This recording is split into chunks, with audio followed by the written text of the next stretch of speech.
전화위복이라는 사자성어를 저는 좋아합니다. 물론 이 말을 좋아하지 않을 사람 없겠죠. 화가 변하여 복이 된다라는 말입니다. 성경 안에도 전화위복에 해당되는 말씀들이 많이 있습니다. 그 예로 요셉을 들 수가 있는데요. 요셉이 꿈을 꾸고 형들의 미움을 사서 애굽으로 노예로 팔려갑니다. 그 당시는 화였지만 결국은 복이 되었죠. 그리고 애굽으로 노예가 된 후에 누명을 쓰고 감옥에 갇힙니다. 그것은 분명히 화였습니다. 그러나 그 화가 변하여 복이 되었던 것이죠. 예수님의 십자가는 어떨까요? 예수님의 십자가는 겉으로 보기에는 화였습니다. 그러나 결국은 복이 되었습니다. 전화위복이야말로 하나님의 언어이지 않을까요? 사도행전 6장 1절과 2절 말씀입니다. 그때에 제자가 더 많아졌는데 헬라파 유대인들이 자기의 과부들이 매일의 구제에 빠짐으로 히브리파 사람을 원망하니 12사도가 모든 제자를 불러 이르되 우리가 하나님의 말씀을 제쳐놓고 접대를 일삼는 것이 마땅하지 아니하니. 아멘. 초대교회에 큰 문제가 발생했습니다. 오늘 본문의 말씀은 제자가 더 많아졌을 때라고 기록하고 있습니다. 그냥 회심자들이 아니라 교회에 출석하는 사람들의 수가 늘어난 것이 아니라 예수님의 제자들의 수가 많이 증가했다라고 말씀하고 있습니다. 예수님의 제자가 증가했으면 교회에 문제가 없습니까? 그러지 않습니다. 사람이 있는 곳에는 늘 문제가 있기 마련입니다.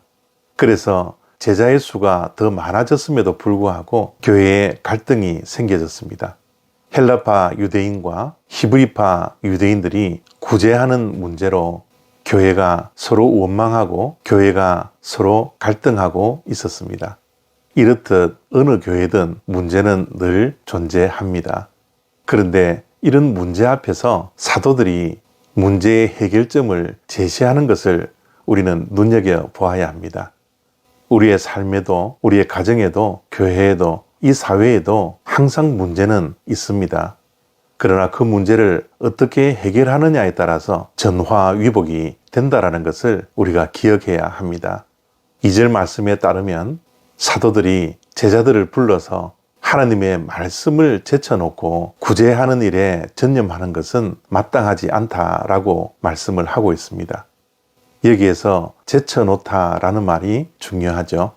사도들이 말씀을 제쳐놓고 구제하며 접대하며 교회의 일을 하는 것이 마땅하지 않다라고 말씀을 하고 있습니다. 무슨 말씀입니까? 교회에는 우선권이 있다라는 것입니다. 그 우선권을 제쳐놓고 다른 일을 하는 것이 마땅하지 않다라는 것이죠. 물론 교회 안에서 구제하고 접대하는 것 소홀히 해서는 안 됩니다. 그것이 중요하지 않다라는 말씀이 아니죠. 그것도 중요하지만 교회에서 사도들이 해야 할 더 중요한 것이 있다라는 것입니다. 사도들이 교회를 바라봤을 때 이러한 문제가 있을 수밖에 없는 원인은 바로 우선권을 놓쳤기 때문이다 라고 판단하는 것이죠. 그래서 사도들은 오로지 우리는 기도하는 것과 말씀 사역에 힘쓸 것이라고 말씀했던 것입니다. 그렇습니다. 늘 우리는 문제 안에서 살아가고 있습니다. 그러나 그 문제를 어떻게 반응하느냐가 전화위복이 될 수 있는 기회를 얻는 것입니다. 그렇기에 우리는 문제 앞에서 실망할 필요가 없습니다. 문제가 있다라는 것은 우리가 살아있다라는 증거입니다. 만약 우리가 죽는다면 아무런 문제가 우리에게 존재하지 않을 것입니다. 문제가 있다라는 것이 오히려 감사의 조건입니다.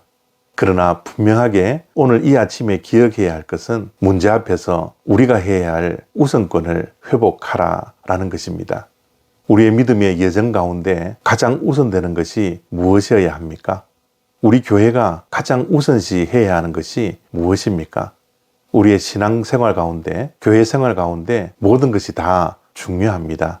그러나 그 중요한 것 가운데도 가장 우선권에 두어야 할 것이 무엇인지를 우리는 깊이 살펴보아야 합니다.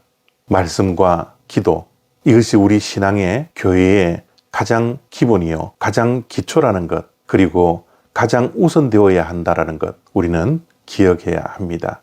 우리의 삶에 문제가 있을 때마다, 가정에 또는 교회에 위기가 있을 때마다 오늘 이 말씀을 우리 모두가 기억하여서 문제 앞에서 실망하고 낙심하기보다는 다시 한번 우선권을 회복하여서 우리의 문제와 위기가 전화위복이 될 수 있는 은혜가 저와 여러분들의 인생 가운데 계속 이어지기를 바랍니다.